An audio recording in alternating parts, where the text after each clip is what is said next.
अस्सलाम वालेकुम। अब हमारा टॉपिक नंबर 16 स्टार्ट होता है, जो कि पिछले लेसन नंबर 5 से रिलेट होता है।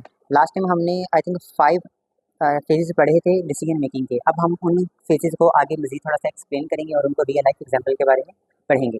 सबसे पहले तो हम देखते हैं कि वो लास्ट वाले 5 फेजेस हमने पढ़े क्या थे जो डिसीजन मेकिंग के लिए यूज़ होते हैं।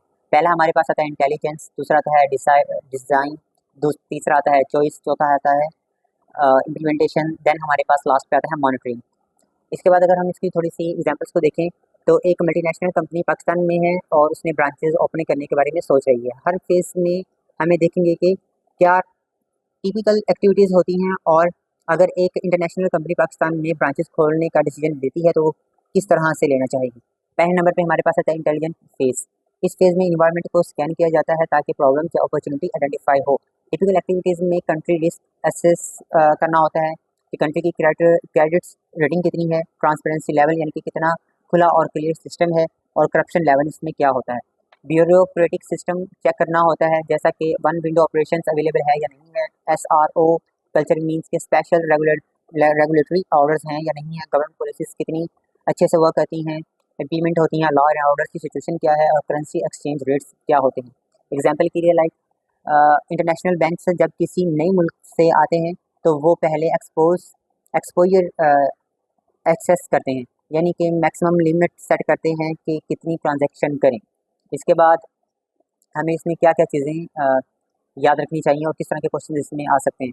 क्या एडवांटेज और डिसएडवांटेजेस हो सकते हैं, कितने रिसोर्सेज शिफ्ट करने पड़ेंगे दूसरे कामों से और कितने नहीं, कब स्टार्ट करना चाहिए, मोस्ट इम्पोर्टेंट चीज़। इसके बाद हमारे पास आता है डिसीजन फेज़। इस फेज़ में पॉसिबल ऑप्शंस या स्ट्रेटजीज बनाई और एनालिसिस की जाती हैं। टिपिकल एक्टिविटीज़ में अल्टरनेटिव को जज करने के लिए क्राइटेरिया बनाना होता है, मीन्स के ROI, return on investment, market shares वगैरह को। तीसरा पे आता है कि अल्टरनेटिव्स बनाए तो किस तरह से बनाए जा सकते हैं, अभी इन्वेस्ट करूँ या ना करूँ, बाद में इन्वेस्ट करूँ या अभी कर लूँ और बिल्कुल इन्वेस्ट ना ही करूँ। इस तरह से ये अल्टरनेटिव्स बनाए जाते हैं। और इन्वेस्टमेंट लेवल्स और टाइमिंग एनालिसिस करना होता है।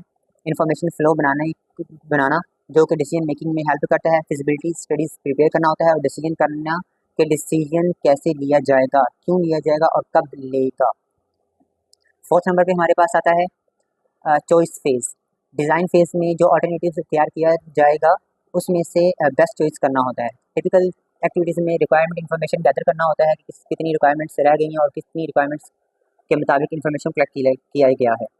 फाइनल एवेल्युएशन करना होता है कि सब ऑप्शंस ठीक हैं, इनमें से कौन सा ठीक है कौन सा नहीं। सेंसिटिव एनालिसिस यानी चेक करना होता है कि अगर किसी एक फैक्टर में चेंज आएगा तो डिसीजन का रिजल्ट कितना इफेक्ट होगा। लास्ट में हमारे पास आता है इम्प्लीमेंटेशन फेज। अब जो फाइनल डिसीजन लिया गया है तो उस स्ट्रेटेजी को इम्प्लीमेंट भी करना होता है। टिपिकल एक्टिविटीज़ में लाइक इम्प्लीमेंटेशन प्लान फॉलो करना है, रेजिस्टेंस लाइक मुखालफत क्या होती है, और ट्रेनिंग सेशंस कंडक्ट करवाना होता है, रिसोर्सेज ट्रांसफ़र करवाना होता है। हमारा नेक्स्ट टॉपिक आता है rational individuals model of decision making. एक ऑर्गेनाइजेशन इंडिविजुअल्स से मिलकर बनती है, इसलिए डिसीजन मेकिंग सिस्टम भी उन्हीं इंडिविजुअल्स के डिसीजन को स्टाइल को सपोर्ट करते रहते हैं। मेजर मॉडल्स में देखें तो रैशनल मैंस के अंदर कंप्रीहेंसिव मॉडल आते हैं और बाउंड्री रैशनैलिटी आती है। मॉडलिंग थ्रू आती है, मीन्स कि सक्सेसिव कंपैरिजन किया जाता है, और साइकोलॉजिकल मॉडल या कॉग्निटिव टाइप्स की होती हैं। कॉग्निटिव टाइप्स हमने लास्ट टाइम पढ़ लिया था, आप उसको देख सकते हैं। Common assumptions of this models, इनमें जो कॉमन चीज़ें आती हैं वो आती है हर इंसान रैशनल होता है, यानी कि सोच समझ के फैसले कर सकता है, उसके पास गोल्स और ऑब्जेक्टिव भी होते हैं, वो उन गोल्स को अचीव करने के लिए ऑल्टरनेटिव चॉइसेस भी यूज़ करता है, हर ऑल्टरनेटिव को यूटिलिटी या पे ऑफ होता है, हर ऑप्शंस का कोई रिजल्ट या इम्पैक्ट ज़रूर होता है। रैशनल मॉडल में हम थोड़ा सा डिटेल्स में पढ़ते हैं।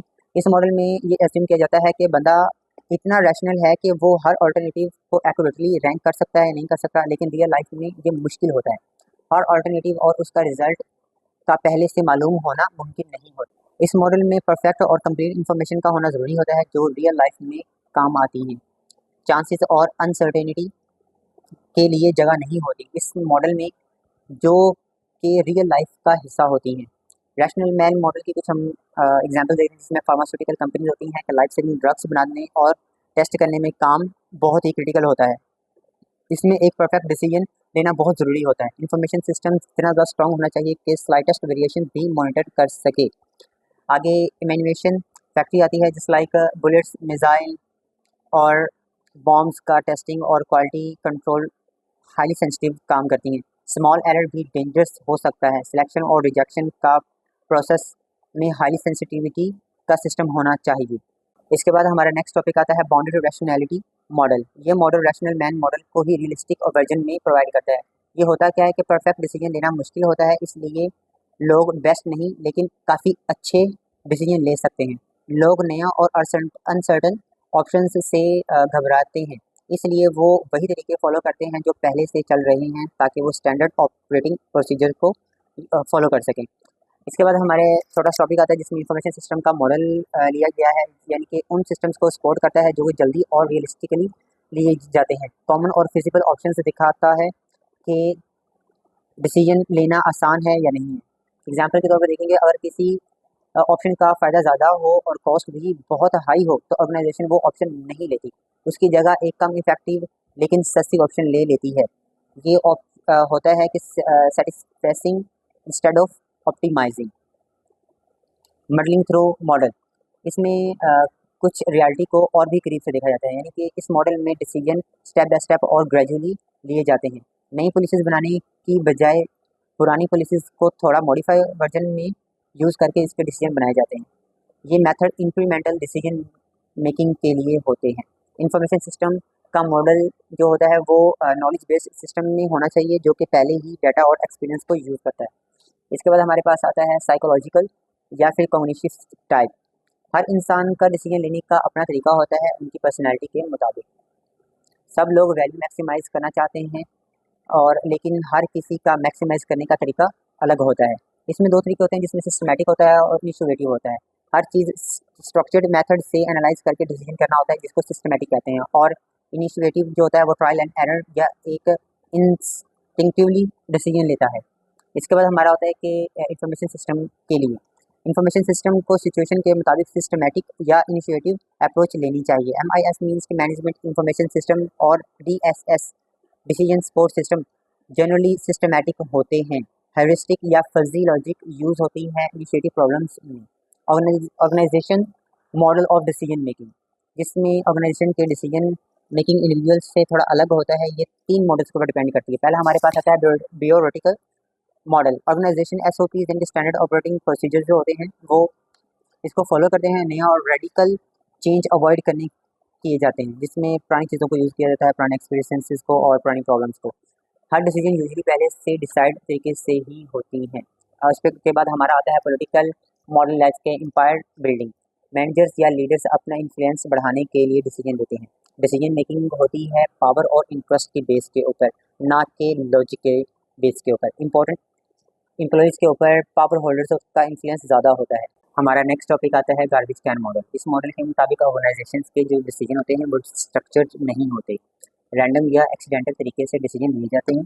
गलत सोल्यूशन गलत प्रॉब्लम्स पे लगाए अगर लग जाए तो फिर बड़ी प्रॉब्लम्स का काज बन सकते हैं, मीन्स कि उसके बड़ी प्रॉब्लम्स आ सकती हैं।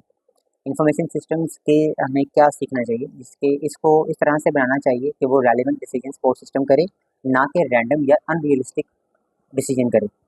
फाइनल पार्ट में देखते हैं जिसमें सिस्टम डिज़ाइन और डिसीजन मेकिंग होती है। इसका पर्पस ये होता है कि इन सिस्टम्स के मेजर रोल्स यही है कि मैनेजर को टाइमली और एक्यूरेट इन्फॉर्मेशन दे ताकि वो अच्छे डिसीजन ले सके। इसका डिज़ाइन ऐसा हो कि यूज़फुल रिपोर्ट्स और अलर्ट्स ऑटोमेटिकली मैनेजर तक जा पहुँचे। मैनेजर को बिजनेस के काम का क्लियर पिक्चर मिले ताकि वो अच्छे से और प्रॉपरली डिसीजन भी कर सके। अगर हम इसको मुख्तसर देखें तो बाउंडेड रैशनैलिटीज़ होती हैं जो कि रियलिस्टिक और क्विक डिसीजन मेकिंग करती हैं। मॉडलिंग थ्रू जो होता है वो ग्रेजुअली और ओल्ड पॉलिसीज बेस्ड डिसीजन करती हैं। कॉम्बिनेशन मॉडल के अंदर इंडिविजुअल्स स्टाइल्स ऑफ थिंकिंग और सिस्टमैटिक वर्सेस इनिशिएटिव होता है। ऑर्गेनाइजेशंस मॉडल के अंदर SOPs बेस्ड होती हैं, ब्यूरोक्रेटिक होती है, और उसके बाद पावर बेस्ड होती हैं जिसमें रैंडम बेस्ड भी डिसीजन लिए जाते हैं। और सिस्टम डिज़ाइन का जो मकसद है वो मैनेजर को बेटर डिसीजन लेने में हेल्प करना होता है। इसी के साथ हमारा लेक्चर नंबर 16 कंप्लीट होता है। Thank you so much.